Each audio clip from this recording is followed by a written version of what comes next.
Hey folks, it's Philip with the Everyday Fighter podcast, and today is kind of a different format. This is kind of the first one that I've ever done of these. In the last few episodes, it's been interviews with everyday fighters just like you. In the future, I'll also be bringing on experts in various fields of study to kind of help you with your fights outside of the ring. So maybe you're struggling with finances or you're struggling with nutrition, then you can bring some of those folks over and kind of help you with that as well. But one of the things that I wanted to do also is kind of share my thoughts about some stuff that I think might be useful for you as well. This is more of kind of free flowing. It's just me. So nobody that I'm interviewing necessarily, although that might change later. So, and I don't really, quite frankly, have a title for this type of, series, I guess you'd call this. I was thinking maybe Thursday Thoughts or something. I don't know. But, maybe that's something you can help me out with, as you listen to this this might be a good title for it. But, my plan is to, shoot these out to you every Thursday as well. So Mondays, I'll put out an interview, whether it's with an expert or an everyday fighter. Sundays, I'll do a best of the week. And then Thursdays, we'll do, this Thoughts with Phil. So over the last couple of weeks, both in the ring and out, one of the things that has been on my mind is this idea of opportunity. And when I put it in the context of sparring, I teach a couple times a week. And when we do our sparring classes, I at least the last couple of weeks, I've been talking about, creating opportunities for yourself, right? So setting up your combo, setting up, your power shots, identifying, okay, this is my plan. I'm going to use, I'm going after this particular target with this particular strike. That is my power shot. And everything else there is going to be a setup. It's going to create the opportunity for that. So say, for example, you decide, okay, I'm going to go for an outside roundhouse kick, low roundhouse kick, right? Well, if that's the goal, then you've got to create the opportunity to get that, such that they're not thinking that. Create the opportunity so that that shot is more open. So what I'll tell them is, okay, if you're going low line outside that way, then get your opponent thinking about, say, high line center, right? So double jab, cross to the head or to the face, and then follow it up with that, outside roundhouse, right? So try to get them in the mindset of, okay, I've got to create the opportunity. Maybe it's creating an angle, right? Okay, after you decide, okay, this is my target, this is what I want to hit him with.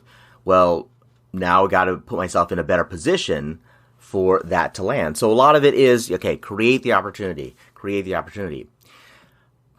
But on the other side of that coin is also looking for opportunities, being open to opportunities, right? So a lot of that is a matter of just keeping your eyes open. If you're, get to grappling situations, it may be a matter of feeling their energy, right? Or feeling that they have a pattern of doing something. Or if you're striking distance, what is it that they react to? What are their cues? So you kind of feel that out over the first few seconds, or maybe, in a competition, the first round or two of the session, right?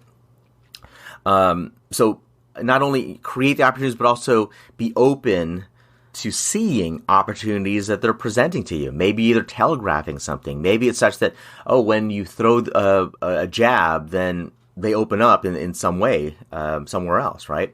But here's the thing with being, taking advantage of opportunities that present themselves to you is an opportunity presenting itself, and are you in a situation, are you in a mindset of seeing it as an opportunity? Would you know that something is presented in front of you is an opportunity or not, I guess is my bottom line. There may be rules, or maybe certain expectations, or maybe some predetermined ideas that you have about what constitutes an opportunity or not. And my thought around it is, maybe you might want to relax your idea of what an opportunity looks like. It may be such that you think, okay, well, your opportunity is their hand coming down a little bit. Okay, well, that's, it's not coming down enough. Maybe that's the rule, right? Their hand right now is down at their cheek, but then it gets to their chin. Still not an opportunity. Oh, now it gets down to their collarbone. Oh, okay, now that's an opportunity. And then now you'd be able to throw that strike in there, right? But what if you relax that a little bit? What if you said, okay, well, you know what? It's getting down to their hand is getting down to their chin. Oh, you know what? This could be an opportunity as well, because all I have to do is kind of bat their hand down a little further, and then I'll create more of an opening for myself. So that's where I can get the shot in, right? So it wasn't necessarily the first step that presented itself so that you could do what you need to do. It's like, okay, maybe there's a little something that you need to do as well. There's maybe it'll take 2 steps this time for you to take advantage of what you see in front of you. And I know that that happens not only in the ring but also outside, right? You hear people say, "Gosh, if I just give me a chance, just give me an opportunity," right? But then something comes their way, and say, no, that's not it. That's not it. It doesn't look right, right? Well, maybe they have a rule in their head, or they have a mental picture in their head of what needs to be there. And that mental picture, or their rule of what they say is an opportunity, is preventing them from the real opportunity. Right? One of my friends this past week, he talked about. Had the story about a guy that was caught in a flood. He's on the roof of his house, and he's praying to God, and he says, "God, please help me. Please, get me out of this situation." And a kid with a canoe comes by, and it says, "Hey, mister, you need some help." He's like, no, God's going to be sending me some help. Don't worry about it. That canoe's a little bit small. Just keep on going. So, "God, please help me." He says it again, "Please help me." Helicopter comes by, say, "Hey, we'll help you. We'll just lower down a rope." No. God's going to send me something else. I can't, really, that rope isn't something that I can really do. Just keep on going. Find something else. And, a couple more instances of that happen. The guy ends up dying, and when he's in heaven, he says, "God, I was asking for your help. What, why didn't you send me help?" And he's like, "Well, I did send you help. I sent you the canoe. I sent you the helicopter, the thing, but you just didn't see it as an opportunity. You just didn't see it. You had a different idea of what help meant, right?" So, anyway, that's kind of what I've had in my head for the last couple of weeks here is, yes, create opportunities for yourself, but also be open to opportunities that could be coming your way.